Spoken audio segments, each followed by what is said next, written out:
Hadirin dimohon berdiri.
untuk di wisuda hari ini.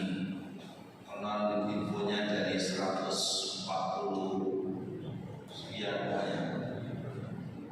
Lalu yang wisuda itu hari ini 78, 76, separuh berarti Pak. Oke, oleh karena itu saya ucapkan selamat pada panjenengan yang dengan setia mengikuti program PTWG ST1 dan ST2 yang dilaksanakan, yang disasar adalah para pamong, para pelayan-pelayan Tuhan. Mendengar kata wisuda itu kalau di kampus itu biasanya setelah wisuda itu sudah kampus biasanya terus ada traktiran, makan-makan gitu, keluarga datang. Saya tidak tahu apakah ada yang traktir, mungkin traktir pengurus atau traktir PHMD begitu. Tapi mungkin suasananya berbeda dengan wisuda kampus. Kalau wisuda kampus, pasca wisuda, fotonya ramah-ramah, lalu juga traktiran kesana kemari, makan-makan.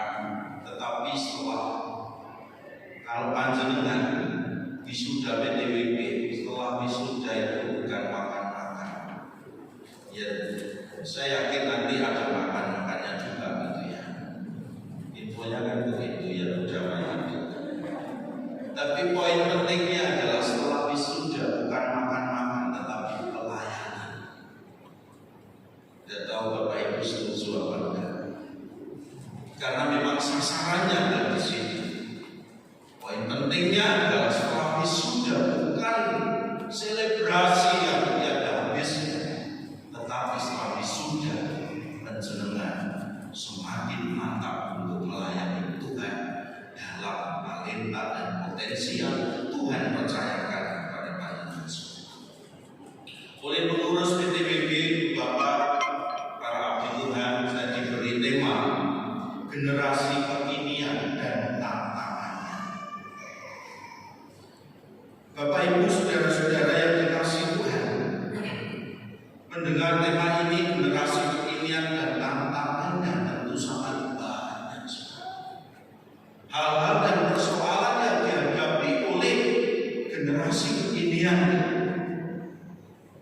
Saya membaca hasil riset dari BRC, Bilangan Riset Center Bapak Ibu saudara, membuat satu penelitian tentang dinamika hidup generasi muda Kristen Indonesia. 3 hal yang dijumpai dalam penelitian Bilangan Riset Center itu Ibu Bapak. Panjenengan sebagai para pamong remaja, pamong anak, pamong pemuda akan menghadapi persoalan-persoalan yang dihadapi oleh mereka. Dalam temuan BRC, 3 hal yang diteliti itu bahwa bunuh diri yang kedua lari dari rumah dan penggunaan obat terlarang merupakan fenomena sosial yang banyak terjadi pada remaja. Mari kita lihat Bapak Ibu hasil survei Bilangan Riset Center ini yang berjudul Spiritualitas Generasi Muda Kristen di Indonesia, diteliti pada tahun 2018, dan BRC telah melakukan survei terhadap 4.095 generasi muda Kristen yang tersebar di 42 kota dan kabupaten di seluruh Indonesia. Faktanya Bapak Ibu, pertama adalah persoalan bunuh diri. Sebanyak 14,2% responden pernah berpikir untuk bunuh diri, dan bahkan 3,5% sudah pernah mencoba bunuh diri. Ini menunjukkan bahwa 1 dari 4 remaja atau pemuda atau anak-anak kita pernah berpikir bunuh diri dan mencoba melakukan hal tersebut. Dilihat berdasarkan dasar daerah Bapak Ibu, Jabodetabek menempati urutan pertama. Baik yang pernah berpikir untuk bunuh diri 21,3%, yang pernah mencoba melakukannya itu 6,3%, sedangkan daerah yang paling sedikit untuk yang pernah memikirkan hal tersebut adalah Bali dan Nusa Tenggara. Dan yang paling sedikit untuk mencoba bunuh diri yaitu daerah provinsi di Sulawesi. Bapak Ibu, kita tentu bertanya, apa alasan terbesar yang membuat mereka berpikir ingin mengakhiri hidupnya? Yang paling tinggi prosentasenya adalah stres, 14,1%.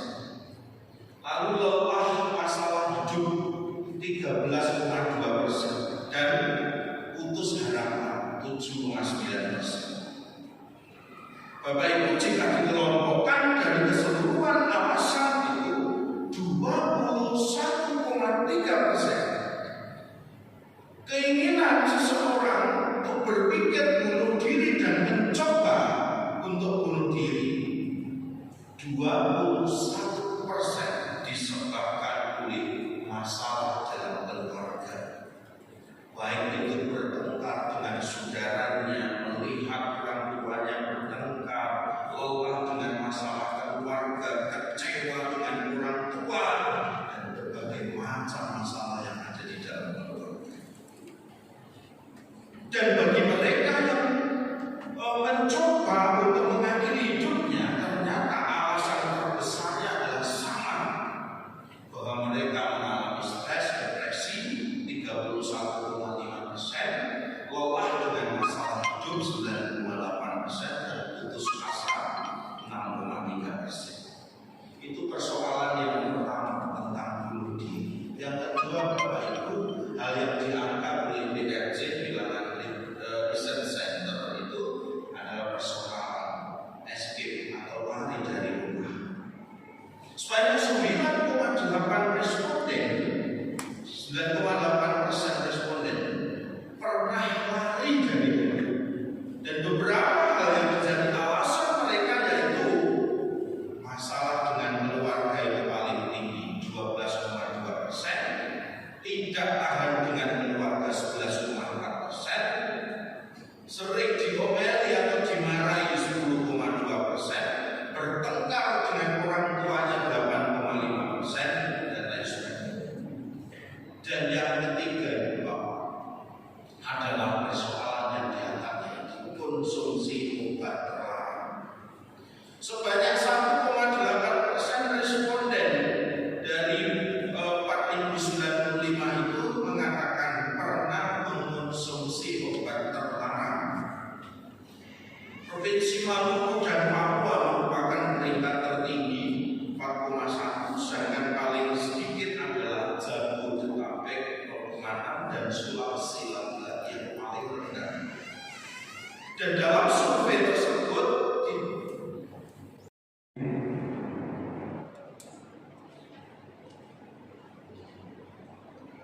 selama dalam pembelajaran, sehingga pada akhirnya